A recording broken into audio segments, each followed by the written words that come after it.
Alléluia. Gloire à Jésus. Gloire à Jésus. Je ne sais pas pour toi, mais Jésus est ma passion. Quelqu'un a compris? Jésus est ma passion. Est-ce que quelqu'un est passionné de Jésus ici ce matin? Alléluia. Dis à ton voisin, assieds-toi bien, on va aller dans la parole. Dis-lui ça, dis-lui on va manger la parole. Dis-lui on va manger la parole. On va déguster la parole. Alléluia. Merveilleux Saint-Esprit, l'Esprit de Dieu par excellence. Celui sans qui on ne peut rien faire. Celui sans qui on ne peut rien dire. Celui sans qui on n'est pas intelligent.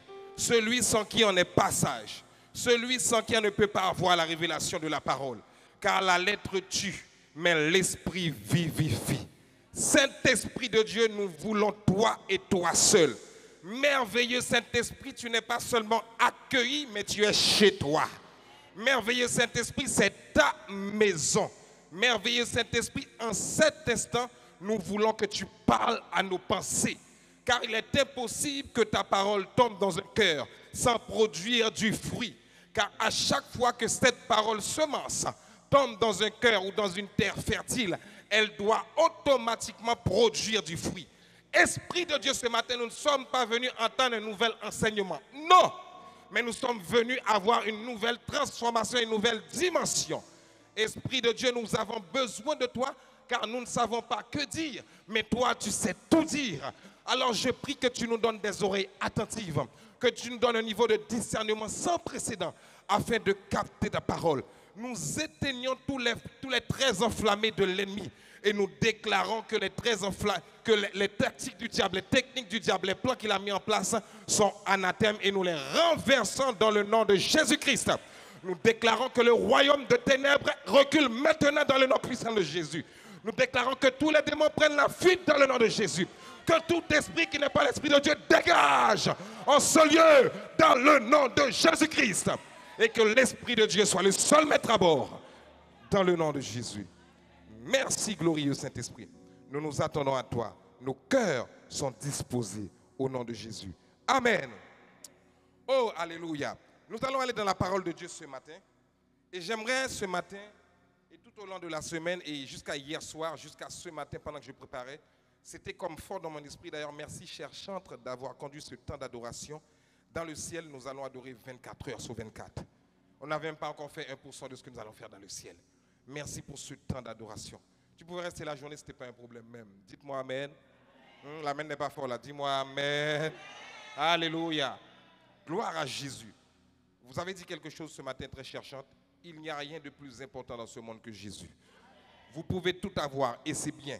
Mais si tu n'as pas Jésus, tu n'as rien. Alléluia. Quelqu'un m'a entendu? Pas plus tard que cette semaine, j'apprenais la disparition d'un jeune, je peux dire, que j'ai côtoyé à l'école. Pas un ami, mais une connaissance qui est mort pendant son sommeil. Je crois qu'il a fait une apnée du sommeil ou une crise cardiaque. Donc l'apnée a amené une crise cardiaque. Ils ont essayé de réanimer, mort. Vous savez, quand vous vous voyez vivant, donnez gloire à Dieu tout le temps. Écoute-moi, c'est une grâce d'être debout. C'est une grâce d'être vivant. Vous savez, le souffle de vie que vous avez là. Regardez-moi, regardez-moi, regardez-moi un moment. Regardez-moi un moment. Fais ça. Fais ça. Vous savez ça? Il y a des gens qui payent cher pour avoir ça. Il y a des gens qui sont sous respiration artificielle et ils payent cher juste pour faire. Ah. Quelle grâce, nous ne payons rien pour l'oxygène naturel. C'est pourquoi à chaque fois que tu es dans la présence de Dieu, aime sa présence. Désire sa présence. Sois amoureux de sa présence. Sois passionné de sa présence. Et en tout temps, sois reconnaissant. C'est une grâce d'être debout. Être debout, c'est une grâce. Pour quelqu'un, c'est tout un supplice de marcher. Il y a quelqu'un qui aimerait marcher, mais qui tremble lorsqu'elle a besoin de marcher. Il y a quelqu'un qui aimerait lever ses bras, mais lever le bras, c'est tout un supplice. Parce qu'il faut qu'il prenne l'autre bras pour faire ça, pour lever l'autre. Toi, tu as la grâce de bouger. C'est une grâce. Et sois reconnaissant en tout temps. Amen. Nous voulons aller dans la parole du Seigneur ce matin. L'Esprit de Dieu me parle de plus en plus. La sœur a parlé de réveil ce matin. Le réveil va commencer d'abord dans l'église. Le réveil va commencer d'abord dans l'église. Parce que pour qu'il y ait réveil à l'extérieur, il faut que l'église soit préparée. Ce matin, je veux continuer ce que j'avais commencé dernièrement. Je ne serai pas forcément long, Mais je veux que vous captez ce que le Saint-Esprit veut dire ce matin. Est-ce que tout le monde est là ce matin? Est-ce qu'il y a 3 courageux qui peuvent venir avec moi ce matin? 3 courageux. Nous allons rester un peu debout, je ne vais pas vous garder, ne vous inquiétez pas. 3 courageux qui peuvent venir avec moi ici, en ce lieu ce matin. J'aimerais un petit peu illustrer ce que je vais dire pour ceux peut-être qui ont raté dernièrement et que ça soit clair pour tout le monde. 3 courageux. Si vous êtes fatigué, dites-le, on peut vous remplacer. Amen. Il n'y a aucun souci. Pas de problème. Dis à ton voisin, sois très détendu quand tu es dans la présence de Dieu. Dis-lui ça, dis-lui ça. Dis-lui ça, très détendu, dis-lui. Dis-lui, sois très détendu. Mais c'est ton voisin, pas moi. Dis-lui, sois très détendu quand tu es dans la présence de Dieu. Amen. Sois détendu. Esprit, âme et corps. Alléluia. Très bien, super. Merci, vous pouvez rester là. Si vous êtes fatigué, dites-le et nous allons vous remplacer. Jamais fatigué. Toi, je sais. Jamais fatigué. Alléluia. Il y a quelque chose d'important. Écoutez, ce matin, je vais vous parler de la parole de Dieu. Dis à ton voisin, donne à la parole de Dieu la première place dans ta vie. Dis-lui ça un peu plus fort. Dis-lui, donne à la parole de Dieu la première place dans ta vie. Il n'y a aucune vie chrétienne possible sans la parole de Dieu. Quelqu'un m'entend? Il n'y a pas de vie de prière sans la parole. Il n'y a pas de vie d'adoration sans la parole. Il n'y a pas de vie de jeûne sans la parole. Il n'y a rien sans la parole de Dieu. Au commencement était la parole.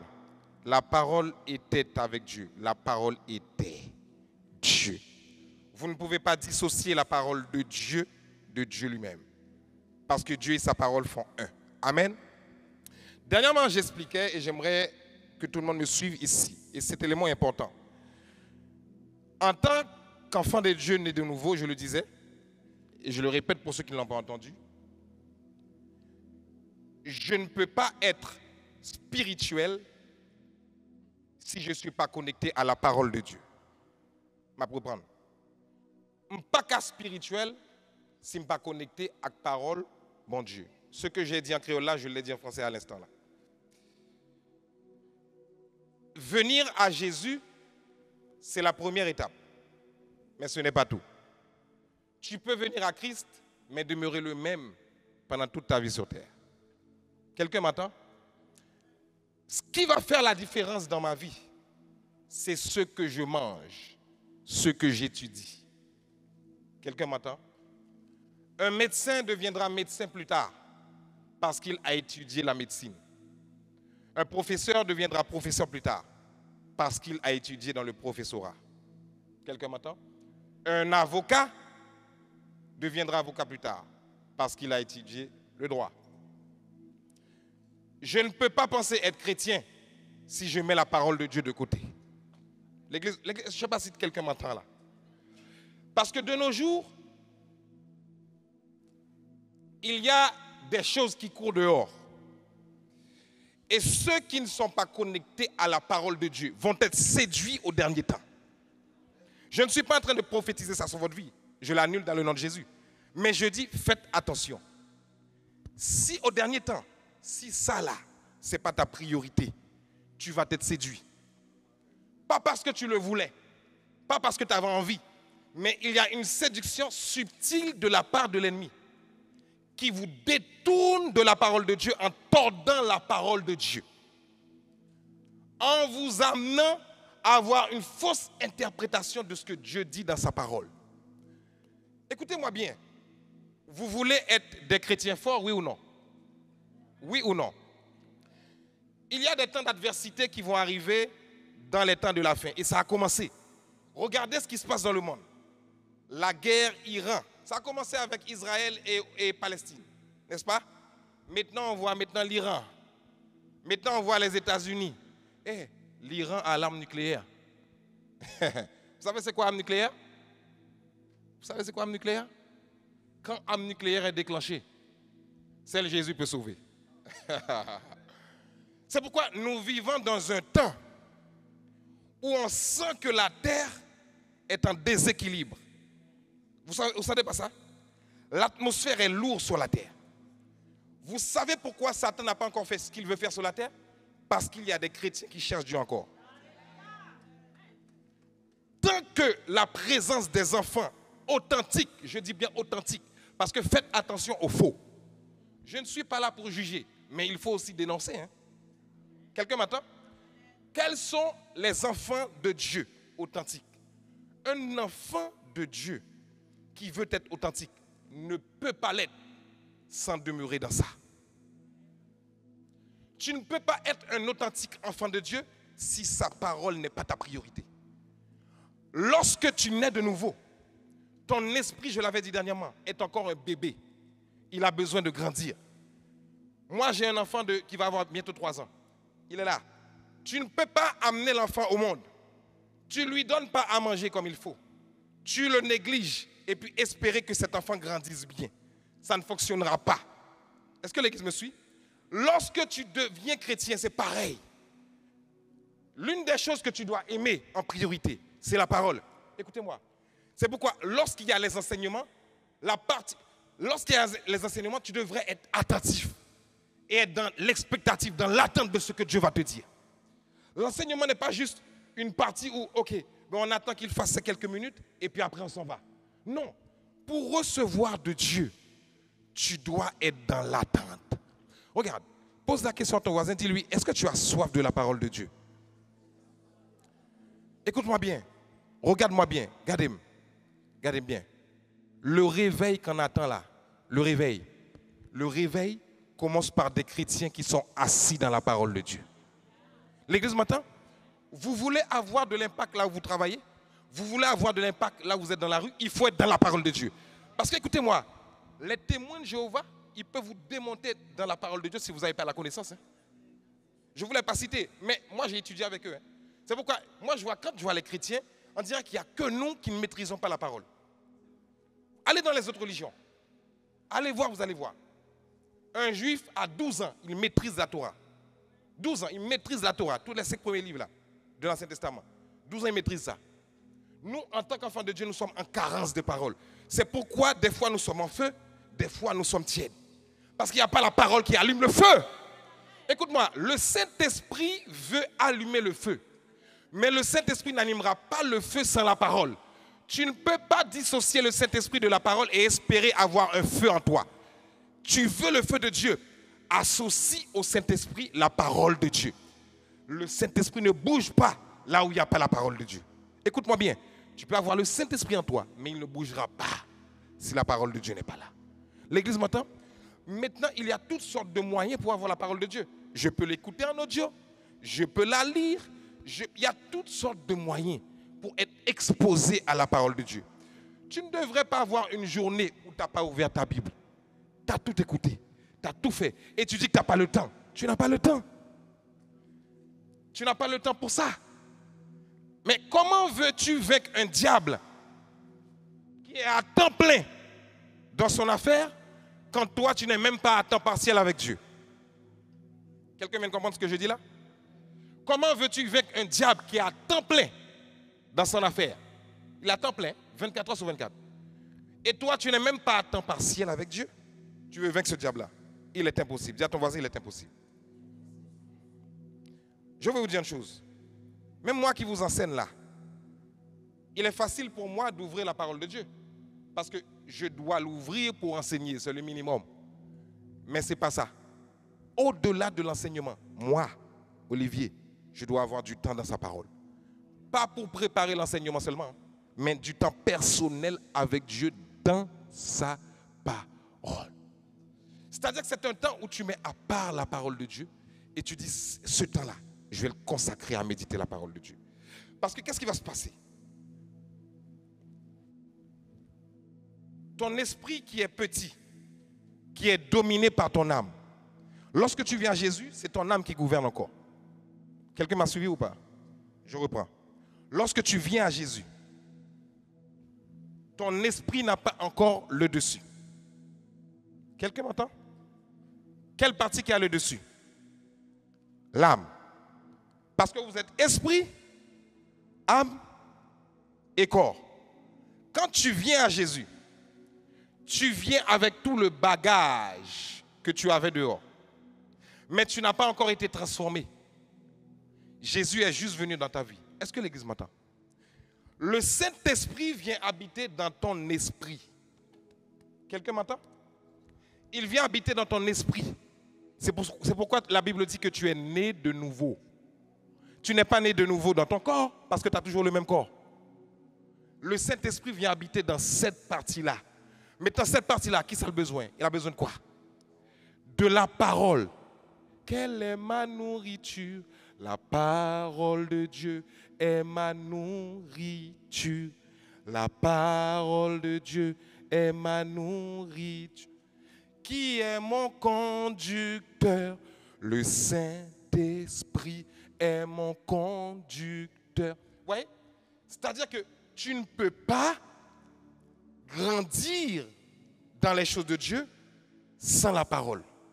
Maintenant, pour que le Saint-Esprit soit ton conducteur, suis-moi bien, le Saint-Esprit a besoin que tu passes du temps dans sa présence. Ça va ou pas? Ça va jusqu'à présent? Il a besoin que tu passes du temps dans sa présence. Comment?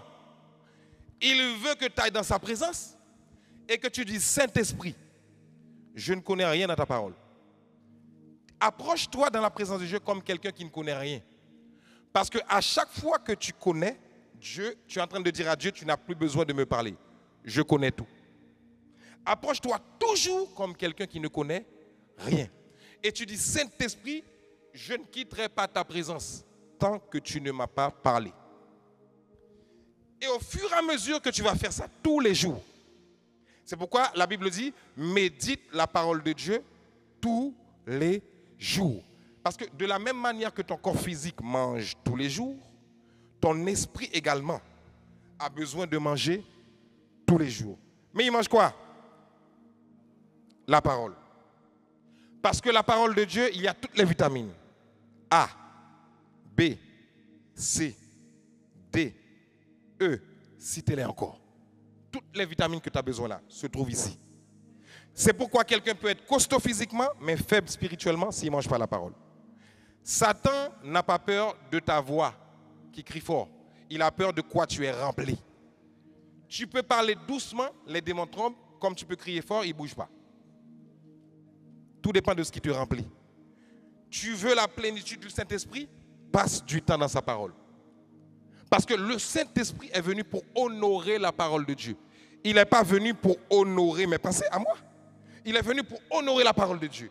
Mais comment il va honorer cette parole? Lorsque cette parole remplit mon esprit. Écoute-moi bien.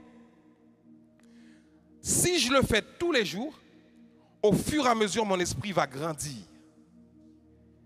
Et au fur et à mesure que mon esprit grandit, je prends ce qu'on appelle de l'autorité. Ça va? Je prends de l'autorité. Maintenant, quand je commence à grandir ici, qu'est-ce qui doit se passer au niveau de l'âme, de mon âme? Parce que l'âme, c'est quoi? L'âme n'est pas, en soi, elle n'a rien demandé d'être. Elle n'est pas mauvaise, ce n'est pas de sa faute. Dans ton âme se trouvent tes émotions, ta volonté, tes décisions, tout ça c'est là. Tu prends la décision ici. Tu réfléchis, ton intelligence se trouve là. Et tu prends la décision à ce niveau-là. Ça va? Maintenant, tout ce que tu as emmagasiné avant de connaître Jésus est là. Comment tu fais pour dissoudre ça?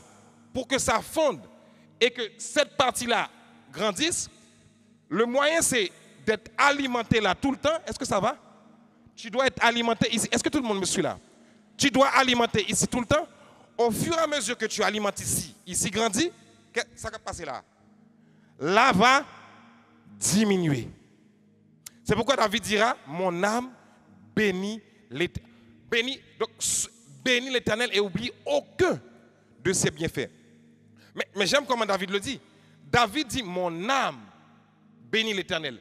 Mais est-ce que l'âme de David peut parler à son âme? Est-ce que l'âme de David peut parler à son âme?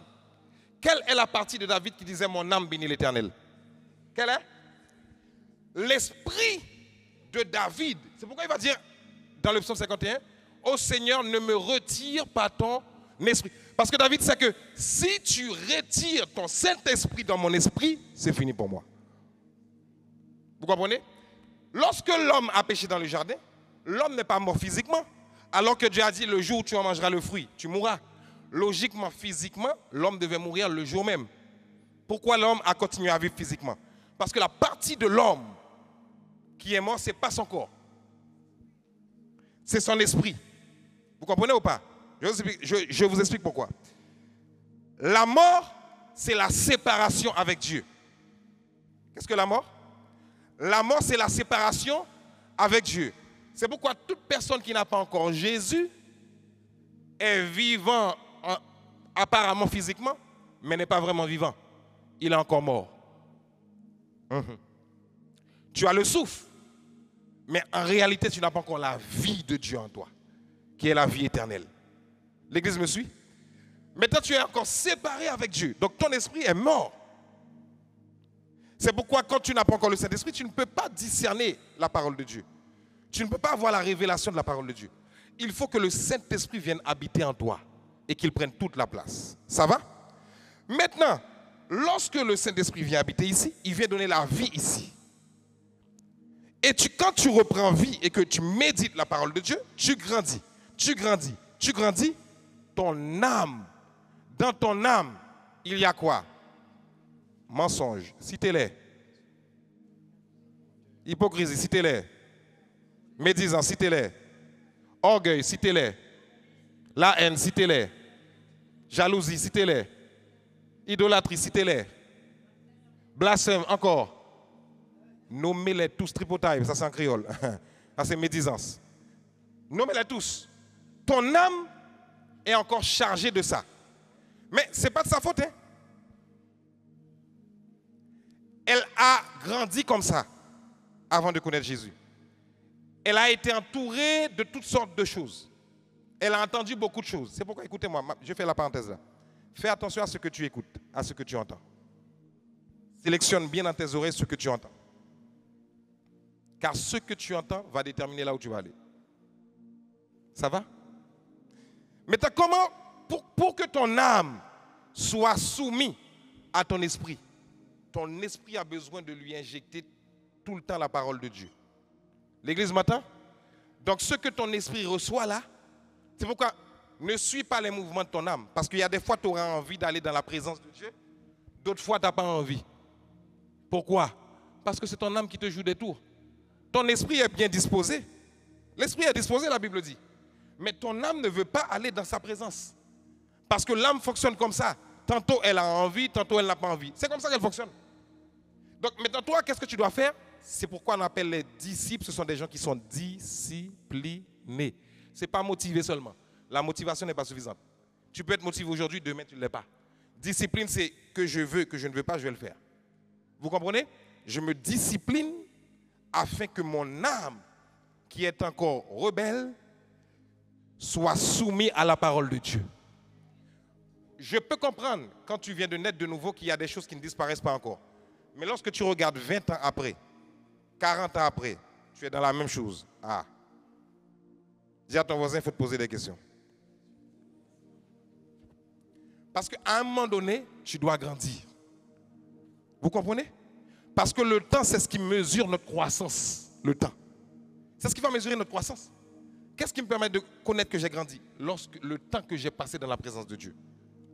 Une personne qui insultait avant, un jour tu vois que cette personne-là devient docile, elle parle d'une autre manière, t'inquiète pas, elle a mangé ça. Parce qu'il n'y a pas qu'à changer s'il n'a pas mangé ça. Dis-moi ça, vous voulez. Elle a mangé ça, et puis ce qu'elle a mangé là, ça a été transféré là. L'âme qui était têtue, rebelle, médisante, et comment on appelle ça, calomniateur, hypocrite, elle commence à changer. Vous comprenez ou pas? Et puis maintenant, qu'est-ce qui se passe? J'aime trop la parole de Dieu. Dis à ton voisin, il faut aimer sa parole.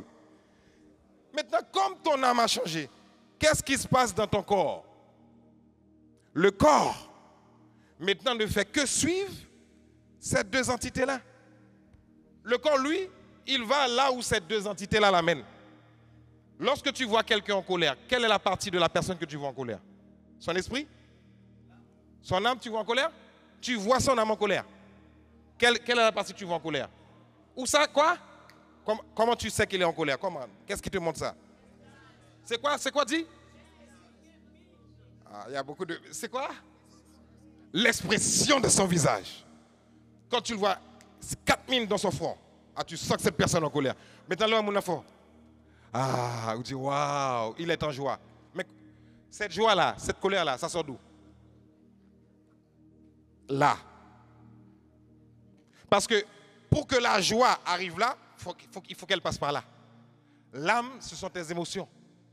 La joie que tu as là, parce que cette partie-là a nourri ton âme, la partie où le Saint-Esprit est là, elle a nourri ton âme, cette joie-là maintenant va se transférer dans le corps. C'est pourquoi même quand tu as des difficultés, tu restes toujours avec un sourire dans tes lèvres. Ça fait ça. Tu as tellement été rempli de ça. L'église me suit? Vous suivez mon mouvement ou pas?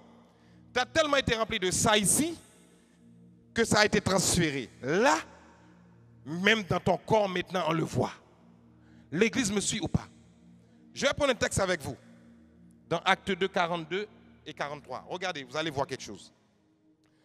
Actes 2, 42 et 43.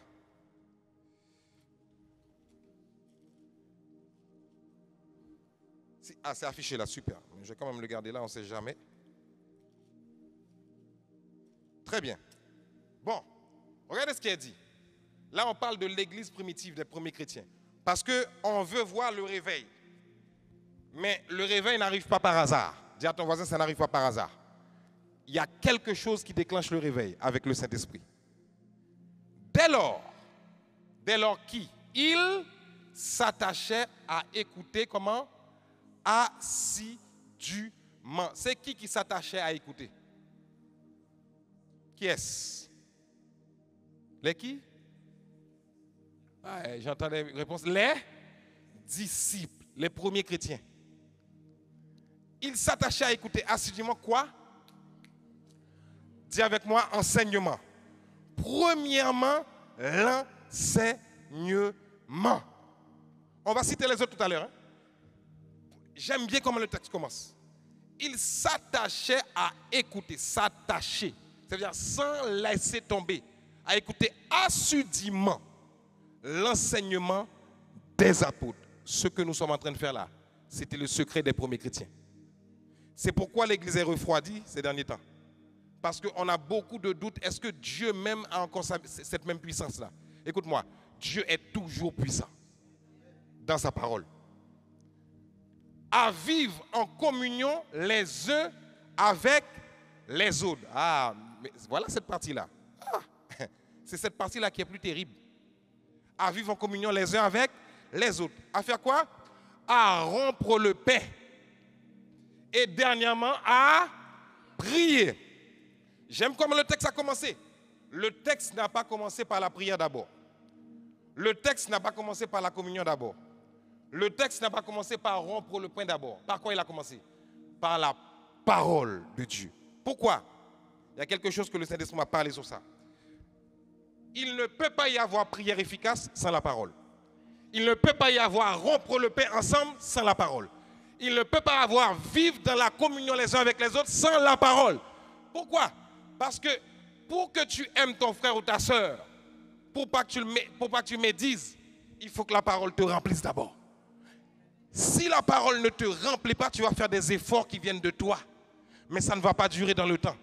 Maintenant, plus tu vas lire la parole, tu vas voir que la parole de Dieu va te dire « Aimez-vous les uns et les autres. Ne vous déchirez pas les uns et les autres. Ne vous calomniez pas les uns et les autres. » L'Église m'entend? Donc, quand tu médites cette parole tout le temps, vivre en communion avec tes frères et sœurs, ça devient naturel. Ta prière devient efficace. Pourquoi? Parce que tu ne pries plus sur la base de tes pensées à toi.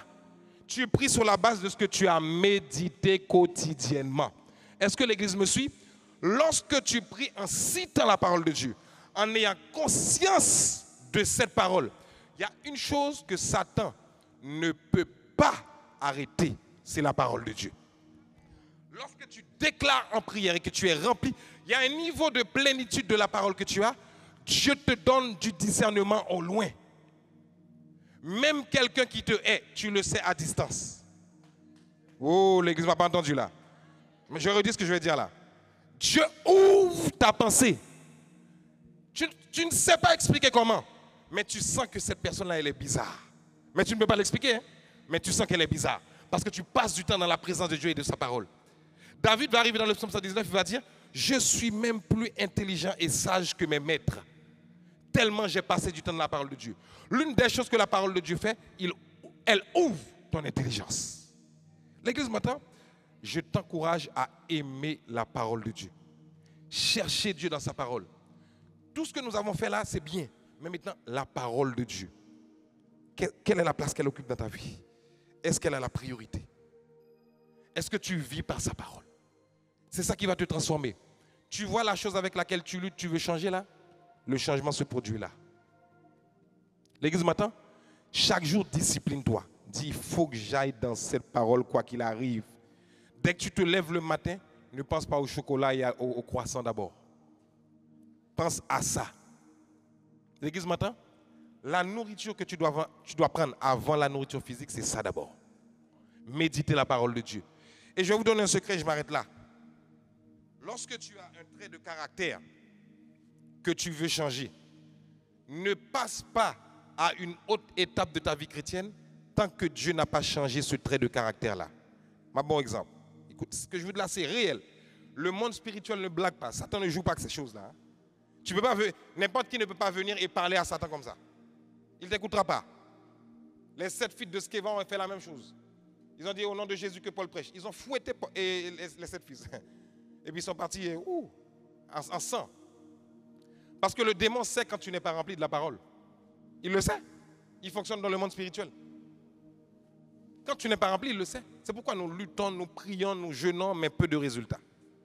Nous faisons tout, mais peu de résultats. Parce que la parole n'est pas au rendez-vous. Quand tu as un trait de caractère que tu veux modifier, changer, aime la parole de Dieu. Dis Seigneur, moi c'est tel trait de caractère, j'aime trop mentir. Va chercher des versets qui parlent du mensonge. L'église m'a entendu? Jusqu'à détester le mensonge. Quelqu'un m'a suivi là? Jusqu'à détester ça. Tant que Dieu ne t'a pas encore donné la haine de ça, reste dans ça. Et laisse le Saint-Esprit travailler en toi. Maintenant, lorsque tu combines ça avec la présence du Saint-Esprit, le changement va arriver. Ça va être un processus, mais quelques années plus tard, la personne que tu étais hier va devenir une autre personne. Est-ce que l'Église m'entend? Levons-nous dans sa présence. Ô Saint-Esprit de Dieu, je prie que ta parole pénètre des cœurs ce matin. Nous ne pouvons pas y arriver sans cette parole. Nous ne pouvons rien faire sans cette parole. Père, l'Église des temps de la fin a besoin de ta parole. Sans elle, le monde n'aurait pas pu être créé, car c'est par ta parole que tu as tout créé. Si toi, tu dis dans ta parole que tu as mis ta parole au-dessus de toi, qui sommes-nous pour espérer arriver dans la vie chrétienne sans cette parole? Accorde-nous la grâce comme les premiers chrétiens. Et c'est pourquoi ils ont vécu un réveil extraordinaire. Dans le verset 43 qu'on n'a pas eu le temps de lire, la Bible dit qu'il se faisait des miracles et des signes miraculeux, des prodiges. Parce que ce sont des gens qui étaient attachés premièrement à ta parole. Et le reste venait. Ils priaient sur la base de ta parole. Ils étaient en communion sur la base de ta parole. Tout ce qu'ils faisaient, c'était sur la base de ta parole. Père, dans les temps de la fin, seuls ceux qui sont attachés à ta parole résisteront. Nous prions que tu nous donnes d'aimer ta parole, d'avoir soif de ta parole, de désirer ta parole. Souffle un vent qui donne de la soif à tes enfants. Soif de te chercher à l'intérieur de ta parole. Que lorsque nous ouvrons la Bible, que ça ne soit pas un poids pour nous. Que ça ne soit pas lourd. Ah, j'ai pas envie. Non, Père, c'est une mauvaise semence que l'ennemi est en train de mettre. Et nous brisons cela dans le nom puissant de Jésus. Il sait quelle est la puissance qu'il y a dans la parole. Jésus, lorsqu'il a été tenté après ses 40 jours de jeûne, il n'a pas répondu au diable par autre chose que la parole. Il a utilisé cette arme puissante. Souvent nous chantons épée, épée, épée. Mais l'épée, ce n'est pas seulement le fait de le dire, mais c'est quelle est ma dimension de connexion avec la parole de Dieu, qui est l'épée à double tranchant. Si nous n'avons pas cette épée-là, l'ennemi n'a pas peur. Il n'a pas peur, parce qu'il sait que nous sommes vides. La Bible dit que quand quelqu'un est délivré, le démon part. Il va chercher 7 autres. Et quand il retourne, il trouve la maison vide. Vide de quoi? Vide de la parole. Il revient avec 7 autres. Et la situation de cette personne devient pire qu'avant. Remplis-nous de ta parole. Au nom de Jésus-Christ. Amen. Demeurez bénis.